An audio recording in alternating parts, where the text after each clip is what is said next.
It was just past midnight on a tranquil Friday evening. My husband was engrossed in a virtual game in our living room, while I sat at the dining table diligently finishing up some work I had brought home. Out of the blue, he suggested that we should start living separately. His words caught me off guard, prompting me to seek an explanation. Although we had been experiencing some rough patches in our relationship, I believed I deserved a clear reason for such a drastic suggestion. My name is Anna, and that night, as I celebrated my 33rd birthday, my husband, well aware of the infertility treatments I was undergoing, dropped a startling revelation. With his gaze fixed on his game screen, he remarked, "You just turned 33, right? If you were to get pregnant now, it would be considered a high-risk pregnancy. I've decided it's better to stop trying for children with you." He continued, "That's why I want to move back in with my mom." I was utterly confused. Why did his decision to give up on the idea of children translate to us living apart, and why move in with his mother? We had been married for 4 years, and while I hoped to savor our newlywed life a bit longer, my husband was eager to start a family. Being the youngest of 3 brothers, each having 3 children, he often faced pressure from them to have kids while he was young and energetic. Encouraged by his family's expectations, we had tried to conceive. However, after a year of unsuccessful attempts, my husband bluntly suggested that I might have a fertility issue. Despite being hurt by his blunt accusation, I decided to consult a gynecologist. The diagnosis confirmed a condition that made it difficult for me to conceive, a revelation that was both shocking and saddening given the lack of any symptoms. The gynecologist reassured me that natural conception was still a possibility despite the challenges. That evening, as I shared the medical findings with my husband over dinner, he seemed almost vindicated. "I knew it was you," he said, barely concealing his frustration. Despite his harsh words, I gently reminded him that the doctor had said conception was still possible, to which he sharply retorted that it seemed impossible. His suggestion to live separately seemed to stem from a deep-seated disappointment and a hasty decision to abandon our shared plans for a family. This conversation marked a pivotal moment in our marriage, leaving me to ponder the future of our relationship and the depth of our commitment to each other. His sudden and one-sided decision left me seething with anger. "You know, you could have an issue too," I snapped back, my words hitting a sore spot and escalating the tension between us. My husband, his voice raised in anger, retorted sharply, "Anna, it's clear where the problem lies. How dare you try to shift the blame onto me?" In a fit of frustration, he slammed his fists on the table, the loud thump echoing in the room. I stepped back, startled by his outburst. His next words cut deep. "You're just a failure, unable to even conceive a child." With that, he stormed off to our bedroom. Alone, I stood by the sink, tears rolling down my face as I washed the dishes. I knew his harsh reaction stemmed from shock and frustration. Deep down, I hoped that if only we could have a child, perhaps it would bring back the joy and connection that seemed to be slipping away from our marriage. With renewed determination, I decided to intensify my efforts to conceive, believing that this could restore the love and affection my husband once showed me. Visits to the gynecologist became a regular part of my routine, yet with each appointment, my anxiety grew. Despite carefully tracking my fertile days and focusing intently on every possibility of conception, success continued to evade us. One morning, feeling a flicker of hope, I suggested, "Let's try again tonight, okay?" His response was unexpectedly dismissive. "Isn't it a bit awkward to bring this up so early in the day?" My cheeks burned with embarrassment. Reflecting on it, I realized it might seem odd, but as a couple, shouldn't this conversation feel natural? Suppressing my rising emotions, I tried to gently persuade him. "Don't you want a child too?" But he retorted with a harsh truth I hadn't fully grasped before. "I never really wanted a child. It's too expensive. My brother said a real man has a wife and kids, so I thought I'd try. But now, with it not happening because of you, I have a respectable excuse not to bother anymore. From then on, any attempt to approach him was met with dismissive excuses. I'm busy, or I'm tired. Meanwhile, I was just as busy and exhausted from work. Each rejection felt like a blow to my self-worth as a woman. Lately, he had become increasingly absorbed in online gaming, staying up late into the night. As he retreated further into his virtual world, our intimate life continued to dwindle, leaving me to ponder the emotional chasm that had developed between us. Our daily interactions had become sparse, diminishing to brief exchanges that echoed the growing distance between us. My husband seemed to have lost interest not only in starting a family but in our relationship as well. Despite this, I continued with my frequent visits to the gynecologist for my infertility treatments. The clinic, a hub for couples grappling with similar challenges, was always bustling, its waiting rooms crowded with hopeful, anxious faces, enduring waits of 5 hours, even with an appointment. There was a peculiar sort of solace in seeing others facing the same struggles. Occasionally, I'd notice a couple exiting the doctor's office, the woman gently caressing her abdomen, her partner supporting her by her side, their faces lit with the gentle glow of hopeful anticipation. Perhaps they had just received the joyful news of a pregnancy. Such scenes deepened my longing. I desperately wanted to experience that joy, to bring us closer together, and to restore the love and happiness that once defined our marriage. However, my hopes waned when I was informed that further treatment would be challenging unless my husband also underwent tests. This left me at a crossroads, filled with uncertainty about how to proceed. Maybe, I pondered, our efforts were futile after all. The journey back from the gynecology clinic was always particularly somber, the familiar route home often blurring as I fought back tears.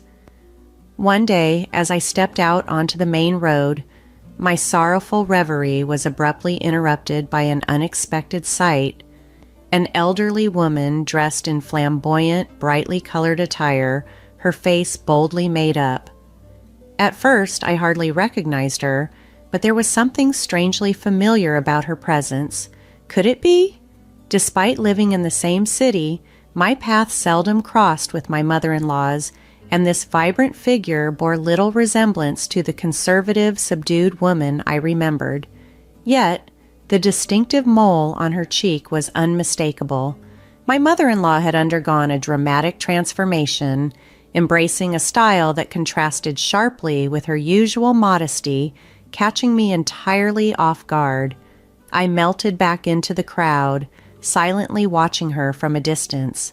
My mother-in-law was an enigmatic figure, holding herself to lenient standards while often casting severe judgment on others, her sharp words leaving deep marks.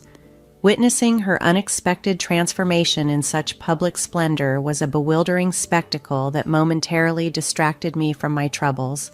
She doted on my husband, her youngest, with overt fondness, a stark contrast to her more distant, often critical interactions with her other children, whom she frequently labeled as mere financial burdens. This unequal treatment sowed seeds of resentment, particularly within my brother-in-law. Last year, when my father-in-law lost his battle with cancer, the family dynamics were further strained by the ensuing discussions about her living arrangements. Both her eldest and second sons, along with their families, clearly refused to have her move in with them. I had braced myself for the possibility that we would take on this responsibility, but she surprised everyone by declaring her intention to live alone as long as her health allowed. Her reaction to being somewhat rejected, whether out of bitterness or just her innate demeanor, was vehement. She publicly chastised her sons for what she perceived as ingratitude, accusing them of exploiting her financially. She then took a lion's share of the inheritance, paying no mind to fair distribution. Despite numerous attempts by my husband and brother-in-law to discuss dividing the inheritance according to legal norms, she remained unyielding, completely set in her ways. Even I was briskly dismissed when I tried to intervene, with her coldly telling me, "I have no interest in getting along with you, so stay away from my house." Compared to the heated disputes she had with her other sons and their wives, I found myself in a somewhat calmer situation. One day, I saw her slipping into a shop without noticing me. This image of her was hard to reconcile with the woman I knew. That night, I debated whether to inform my husband about his mother's secretive outing, but ultimately decided against it. She was, after all, an independent adult, free to make her own choices without my judgment. Since then, I've occasionally spotted her but always chose to ignore her presence. Time passed, and as my birthday neared, my husband unexpectedly suggested that we should start living separately. Curious and somewhat uneasy, I asked him if there was someone else. Despite his typical days spent at home engrossed in video games, the thought lingered. Could my mother-in-law simply be a cover for another motive? Yet, as I mulled over the possibilities, an odd sense of calm took over, nearly pushing me to laughter over the absurdity of the situation. When confronted, my husband candidly admitted, "Well, there's this girl in my gaming group who I find interesting." This revelation, though shocking, clarified much about his recent detachment and our fading relationship, leaving me to ponder the future with a mix of resignation and unexpected humor. The absurdity of the situation struck me as I pondered over my husband's virtual relationship. It could all be an online facade. It might even be a man pretending to be a woman, I mused, finding the whole scenario ludicrous. Yet, he was a rational person capable of making sound decisions, so his sudden proposal for separation baffled me. "I just prefer living with my mom over living with you," he reiterated, his words steeped in a cold simplicity that left me feeling both confused and hurt. "Why would you choose her over me? Do you resent me? Has our love just vanished?" These questions tormented me as I sought explanations to ease the ache in my heart. No sooner had I voiced my concerns than a sharp pang of pain shot through my chest, the fear that he no longer needed me, a woman unable to bear a child due to infertility, gnawing at my thoughts. Holding back tears, I awaited his reply. "No, not really," he said nonchalantly, his indifferent response taking me by surprise. "Didn't I mention this before? I'm not focused on having kids anymore. We need to find another way to secure our finances." "Money?" I echoed his unexpected words, my voice tinged with disbelief. He nodded solemnly, elaborating on his plan. "It's about my mom's inheritance. My brothers are opportunistic. They'll try to claim a larger share of mom's inheritance by arguing they have more children. I won't let that happen." "Who's being opportunistic here?" I thought, biting my tongue to hold back my frustration. "But your mom is perfectly healthy. Isn't it premature to discuss her inheritance? That's why my mom dislikes you, but she dotes on me. If I move in with her now, it'll be advantageous for securing the inheritance. She likely has a significant portion of my dad's estate stashed away for herself, so I won't have to work hard and can live comfortably." His words, almost mocking in their delivery, revealed his true intentions. I was stunned by the revelation. "So, you wanted a child to ensure someone would care for you in old age, and since that's not possible, you're now aiming for a larger share of your mom's inheritance?" I hoped my suspicions were wrong, that there was some other, less cynical explanation for his actions. With a heavy heart, I confronted my husband, desperately hoping for a different answer, one that could perhaps mend the widening rift between us. Once again, my husband James shattered my expectations. "Of course," he asserted, "children are meant to care for their parents. If I move in with mom now, I might secure the entire inheritance." Suddenly, the intense bond between James and his mother clicked for me. It seemed to trump all else, including any sense of fairness or compassion in his plans. I was stunned into silence as he blithely added, "Once mom passes, I'll return to live with you. While you can't have children, you manage our household flawlessly and bring in a steady income." That was the last straw for me. "All right then, let's get a divorce," I blurted out, interrupting him. The idea of agreeing to live separately, only to reconcile later as if nothing had occurred, was absurd. James was treating our marriage like a mere convenience. The realization hit me hard. I understood that his position as the youngest child might have led to some indulgence from his family, but this plan was selfish beyond belief, and I could no longer overlook it. In that moment, any affection I had once felt for him evaporated. "Let's hire a lawyer to fairly divide our assets and go our separate ways," I declared firmly. "Divorce? I never mentioned divorce. We can simply live apart." "Hiring a lawyer seems excessive," James replied, clearly taken aback by my decisiveness. "No, you'll feel better being single too," I countered, unmoved. "I won't be satisfied unless we divide everything equitably through legal means. Bringing in a third party will ensure there are no issues in the future." James smirked, a hint of arrogance in his expression, then conceded, "You make a fair point. All right, if I secure a good share of Mom's inheritance, my retirement will be comfortable and I might even consider remarrying. Just make sure you don't regret it," I replied sharply. "Likewise, don't count your chickens before they hatch," he retorted, implying that I too might regret my decision. The following day, I received a lawyer recommendation from a friend who had recently navigated her divorce. I wasted no time in arranging a consultation, determined to move forward with clarity and protect my interests in the unfolding situation. I took the necessary steps to inform our landlord that only James would be moving out, and I arranged for movers to facilitate his departure.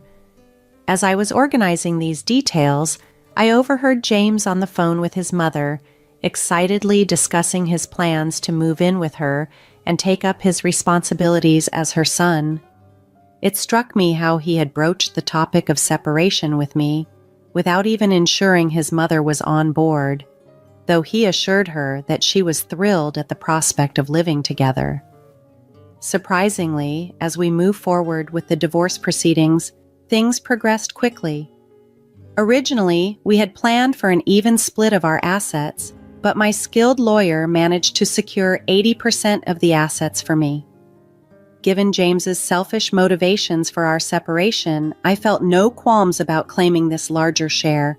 Just 5 days after we finalized the divorce, with James back at his parents' house, I was settling into a quiet evening at my apartment when my phone rang. It was James, sounding desperate.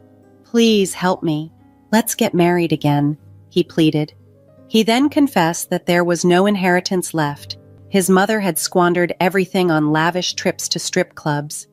"She's broke now," he continued. "What's worse, she's buried in debt and has even mortgaged her house." "Oh, really? That's rough. Sounds like your mom has a thing for those strip clubs, huh?" I responded with a hint of amusement in my voice. I had seen his mother frequenting those establishments, their high prices plastered on billboards outside. Each time she seemed to be spending recklessly. Since James had become absorbed in his online gaming and neglected to visit his parents, his mother had apparently embraced the nightlife scene full tilt. She had depleted not only the inheritance from her late husband, but also her retirement savings, now drowning in debt from numerous loans. "Why didn't you tell me about this?" I asked, although I felt it was never really my place to intervene in his family's financial matters. I've always respected others' hobbies. For instance, I never interfered with your video gaming, James. Surprised by the accusation, James quickly steered the conversation elsewhere. "She's pressing me to secure loans in my name, but that's just not feasible. Could you possibly share some of the divorce settlement with me? If we were still married, it'd still be our money." I firmly replied, "No. Why would I? You claimed you loved me. Doesn't my trouble move you?" My feelings shifted when you suggested we part ways. "It's apparent now your interest lies in my finances. Reuniting isn't something I'd consider." I responded, "That's unjust. Mom's claiming my entire paycheck, asserting that it's a child's duty to support their parents. She's always treated me well," James lamented, his voice tinged with despair. Yet his inherent need to be the focal point, mirroring his mother's behavior, made them quite similar, both responsible for their predicament, and I felt no responsibility to help. "James, "We're divorced now. We're practically strangers. Handle your family matters independently," I calmly advised, offering a comforting smile as I ended the call and blocked his number. Promptly, I contacted my former brothers-in-law to relay the recent developments and James's ongoing issues with his mother. They sympathized and agreed to address the matter with James. Later, one brother reported back that James's siblings had made a dramatic visit to their parents' house. This update led me to change my door locks as a precautionary step and to contemplate relocating. While reviewing real estate options, I noticed a listing for the sale of James's parents' house. Although curious about their circumstances, I chose instead to prioritize my new beginnings. I aim to relocate to a pet-friendly apartment, aspiring to a tranquil, unburdened life, possibly alongside a delightful cat companion.